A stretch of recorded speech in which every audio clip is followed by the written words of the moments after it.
If you need a pep talk every single morning just to keep your rebuilding plan moving, your problem may not be a lack of motivation. Your comeback may be burning through supplies faster than your life can replace them. Think about how that first week back usually goes. You wake up early. You feel something close to fire in your chest. You make the calls, send the applications, hit the gym, clean the house, and plan the whole next month in your head before breakfast. Then, somewhere around day 4 or 5, the fire is gone. Not slowly, almost all at once. You tell yourself you're lazy. You tell yourself you didn't want it enough. You promise yourself one final push next Monday, and the same thing happens again. That collapse may not be a character flaw. It may be a logistics problem. Motivation can feel like an emotion. It rises, falls, and sometimes gives you exactly the energy you need to begin. It matters. On a hard day, it may be the reason you move at all. But motivation alone was never meant to carry the full weight of a months-long rebuild. You're not necessarily failing because you don't want it badly enough. You may be trying to finance a long campaign with short bursts of emotion, and those bursts eventually fade. What keeps a comeback alive isn't the intensity of your desire on one particular morning. It's something quieter and far less glamorous, a supply line. It's the steady, often invisible flow of energy, time, resources, information, and support that makes tomorrow's action possible, even on a day when you feel nothing close to inspired. A supply line doesn't depend on a perfect mood. It keeps the next step within reach. This idea isn't new, even if the application is. Military strategists have understood for centuries that courage and determination mean very little when the people carrying them run out of food, equipment, or a way to continue moving. One of the oldest surviving texts on strategy, The Art of War, traditionally attributed to Sun Tzu, makes this point directly. In Lionel Giles's translation, Chapter 7 states, "We may take it then that an army without its baggage train is lost. Without provisions, it is lost. Without bases of supply, it is lost." That passage was written about literal armies, wagons, grain, equipment, and the physical resources that allowed soldiers to keep moving after the first burst of courage had passed. It wasn't written about habits, mental health, modern careers, or personal development. Pretending otherwise would be dishonest. But the underlying principle can be interpreted beyond its original military context. Determination cannot permanently substitute for the resources a sustained effort requires. That is the modern interpretation we're exploring here. It is an application to something Sun Tzu never wrote about directly: the long, unglamorous work of rebuilding a life. So, if motivation isn't enough to keep your comeback alive, what is? Let's begin with the first link in the chain, because this is usually where people overload their reconstruction before it has a chance to become stable. The first link is the load, knowing what your comeback is actually supposed to carry right now. Picture someone getting knocked down by a layoff, a business that folded, a relationship that ended, or a major disruption that changed how life was supposed to unfold. Their instinct is to rebuild everything immediately. New career, new body, new routine, new relationships, new bank account, all starting Monday, all treated as urgent, all declared non-negotiable. That instinct may come from a good place. It can be an attempt to reclaim control after a period when everything felt uncertain. But it also loads the comeback with more weight than even a well-built supply line can move quickly. Every additional goal, every artificial deadline, and every attempt to prove you're back in record time adds cargo. Cargo has a cost. It burns more energy, demands more decisions, and takes more time than a slower, better sequenced reconstruction would require. You may recognize the pattern. On Monday, you're applying for jobs, restarting your workouts, cutting expenses, reconnecting with old contacts, and reading a book about reinvention, all on the same day. By Thursday, you're doing none of it. That doesn't necessarily mean you stopped wanting the outcome. It may mean the load was never sized for a person still absorbing the impact of what happened. This isn't a call to abandon your ambition. It's a call to sequence it. Ask yourself plainly, what does this comeback need to carry this month, and what can it set down until later? A job search may matter, so may rest. So may whatever repair work your finances, skills, home, or relationships genuinely need right now. But trying to carry every part at full weight, all at once, is how a serious effort can collapse in its second week.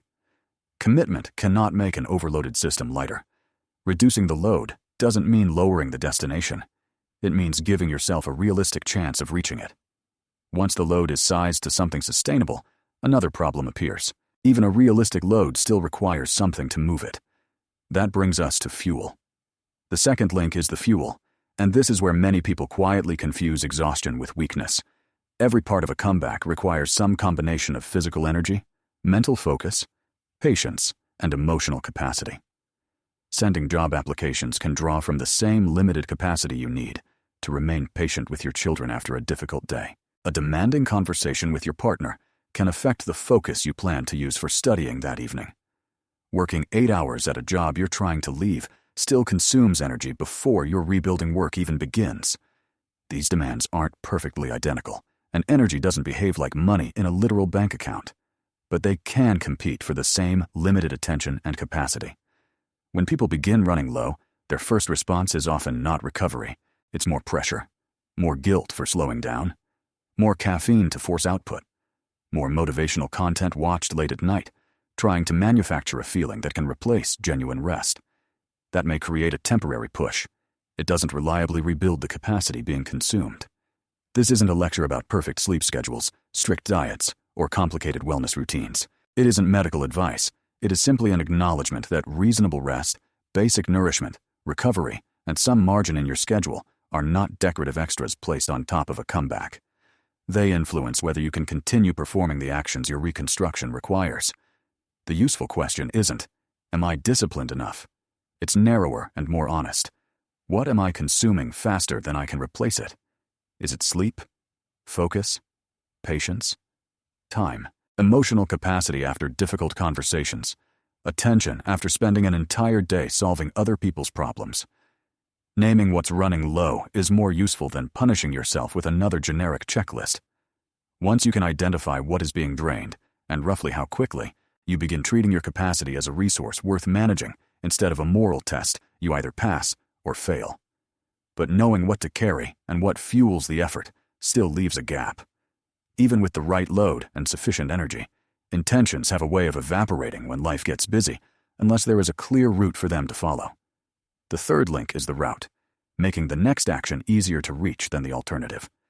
Many people don't fail to act because they lack intention.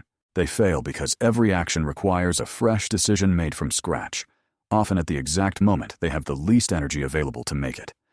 You tell yourself you'll work on your resume tonight, but tonight arrives, and now you have to decide when to begin, how long to work, which version of the resume to open, where to sit, what job to target, and whether the television stays on or off. That is a line of decisions standing between you and one small task. On a good day, you may push through them. On an ordinary day, the resistance can be enough to stop you before the work begins. This is where a well-supported concept from behavioral research can help. Psychologists use the term implementation intentions for plans built around a clear, if this happens, then I'll do that structure. Research suggests that deciding in advance when, where, and how an action will occur can help people translate an existing intention into behavior. Notice what that means and what it doesn't. It doesn't mean that an if-then plan guarantees success. It doesn't eliminate motivation, change difficult circumstances, or create resources that do not exist. It simply removes some of the decision-making burden that often prevents a desired action from starting. Maybe your version looks like this. If I finish dinner by 7, I'll spend 20 minutes on the application before I open any entertainment app. That sentence doesn't require you to manufacture inspiration at 7 o'clock. It connects the action to something that will already happen. Dinner ending. The plan still isn't foolproof. Some nights dinner runs late. Some nights, you may be too depleted for 20 minutes. That would suggest a fuel problem rather than a root problem. But a comeback that requires you to remember and renegotiate your intentions every day is paying an unnecessary tax. A clear route reduces that tax. It makes the next useful action easier to locate when your attention is already under pressure. Even with a clear route, however, there is another question. When you reach the moment of action, can you access what the action requires? That brings us to the fourth link. The fourth link is the depots, positioning resources where the work will need them before the moment arrives.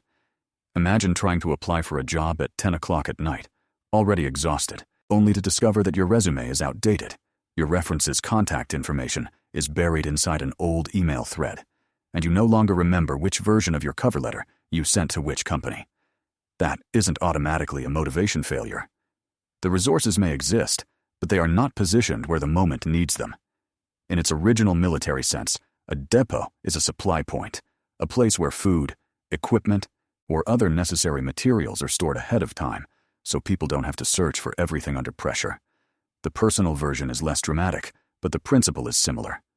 Documents prepared in advance, tools kept somewhere you can find them, information organized instead of scattered across 6 applications and a pile of paper.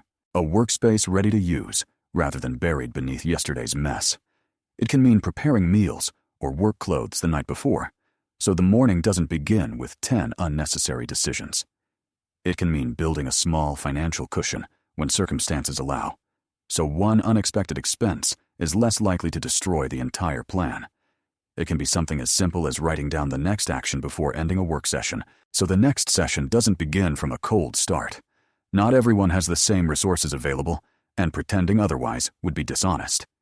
Someone with greater financial breathing room can build deeper reserves than someone living close to the edge.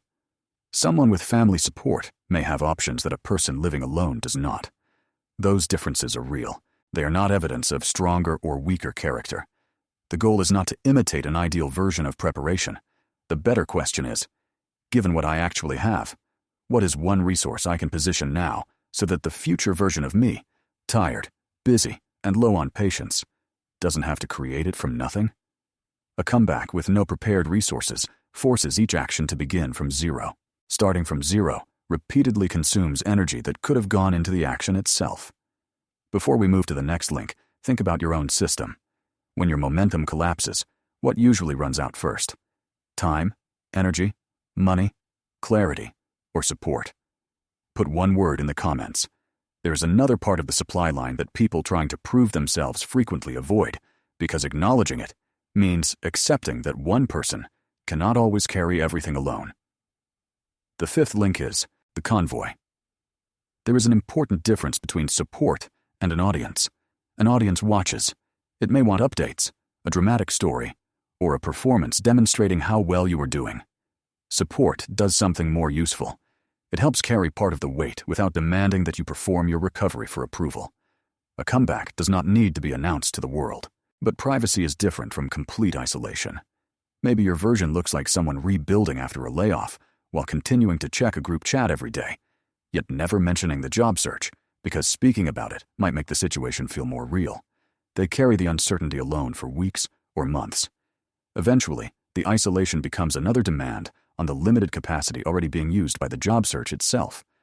This link is not about broadcasting your struggle. It is about operational support. Practical, specific, and often unglamorous. It might be one person you trust enough to tell the truth about how things are going. It might be accountability without humiliation. Someone who checks whether you completed the action without treating the result as a judgment of your worth. It may involve professional help when a specific problem calls for it. A counselor, doctor, career specialist, financial professional, or another appropriately qualified person. It can involve a more realistic division of responsibilities, especially when you are rebuilding while caring for children, parents, or other people who depend on you. It can also mean making a specific request instead of a vague one. Not, I could use some support. Instead, could you check in with me every Thursday? Or, could you watch the kids for 2 hours on Saturday while I finish this application? Specific requests give another person something real to respond to. None of this makes your comeback public property. It doesn't mean you are incapable of carrying responsibility. It means you stopped insisting that one person should carry a convoy's worth of weight without assistance. At this point, you have a load sized more realistically, fuel you are beginning to track, a route that removes unnecessary decisions, depots positioned in advance, and support capable of carrying part of the burden. That is most of the line. But one link is still missing. It determines whether the entire system can survive contact with a genuinely difficult day, rather than functioning only when conditions remain predictable. The 6th link is the reserve. It exists because even a well-constructed supply line will eventually encounter a day that goes wrong. The systems described so far may function effectively on a relatively normal day, but normal days are never guaranteed. Somewhere in the middle of a comeback, a car may break down, a child may become sick, an old problem may return, an unexpected expense may appear, or exhaustion may simply reduce what you can do. A system that functions only under ideal conditions is too fragile for a real reconstruction. This is where a concept worth naming becomes useful. The degraded day protocol. This is not a backup plan for a historic catastrophe. It is a protocol for an ordinary bad day. One when your capacity is real, but reduced, and pretending otherwise would create more damage.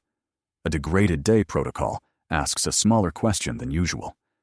Not, how do I complete everything I planned today? Instead, what is the smallest appropriate action that preserves continuity without requiring today to be a good day? Maybe that means sending one carefully chosen application instead of the 10 you originally planned. Maybe it means spending 15 minutes with the course material rather than abandoning the entire week because 2 hours are no longer possible. It might mean organizing a single document, making one phone call you have been avoiding, or asking for help before the situation becomes an emergency. Sometimes it means setting down a secondary task for the day so you can protect the obligation that genuinely cannot wait. The important word is appropriate. A degraded day protocol is not a productivity trick for extracting output from grief, illness, or crisis. There will be days when the appropriate action is not a smaller task. It may be rest. It may be contacting someone you trust. It may be seeking help from a qualified professional. It may simply be allowing the day to be difficult without treating it as evidence that your entire reconstruction has failed. If what you are carrying goes beyond ordinary fatigue, if exhaustion remains constant, the weight feels larger than a difficult week, or you are unable to function in ways that concern you, a supply line framework is not designed to diagnose or treat that. That is worth discussing with a doctor, therapist, or another appropriately qualified professional. Strategy has an important place in a comeback. It was never intended to replace care. Together, these 6 links create something larger than any single part. We can call it the resupply loop. It isn't one dramatic action. It is the habit of checking the system while it is operating, instead of waiting for a collapse to reveal what has been missing. The loop has 3 movements. First, measure the burn. Pay attention to what is actually being consumed each week. That may include time, energy, money, patience, attention, or the capacity of the people supporting you. Second, refill before empty. When possible, replenish those resources before they reach zero, instead of waiting for complete exhaustion to prove they were running low. Third, reduce the load when replenishment falls behind. When you cannot replace resources as quickly as you are consuming them, the strategic response may be to temporarily lighten what you are carrying until supply begins catching up with demand. That third movement is often the hardest for someone accustomed to pushing through. Reducing the load can feel like losing ground, but it may simply be an adjustment to changing conditions. Picture someone rebuilding after a business failure. 6 weeks into the process, they have narrowed the load, created a reliable evening routine, prepared their documents, and arranged for one friend to check in each week. Then a family emergency consumes most of their available time and attention. Under the old model, that week becomes evidence that the entire comeback has failed. Shame arrives, the routine disappears, and the person attempts to compensate with an unsustainable burst of work the following week. Under the supply line model, the disruption becomes information. For a period, consumption exceeded replenishment. The response is not automatic self-punishment. It may be a smaller load for several days, more recovery where circumstances allow, a request for support, and a return to the original route when the emergency settles. That isn't a guarantee that everything will remain easy.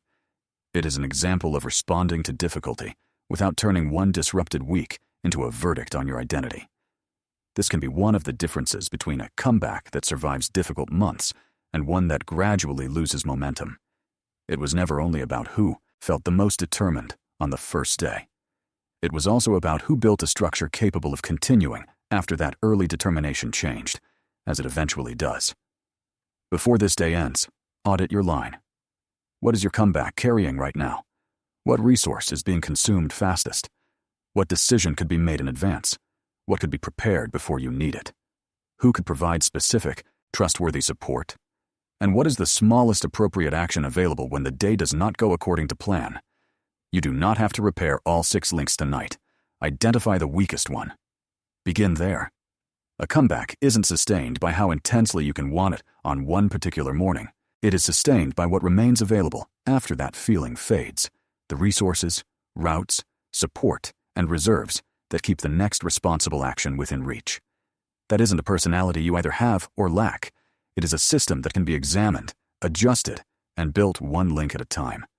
If you want practical strategy for rebuilding a life that can keep moving under pressure, subscribe to the Comeback General.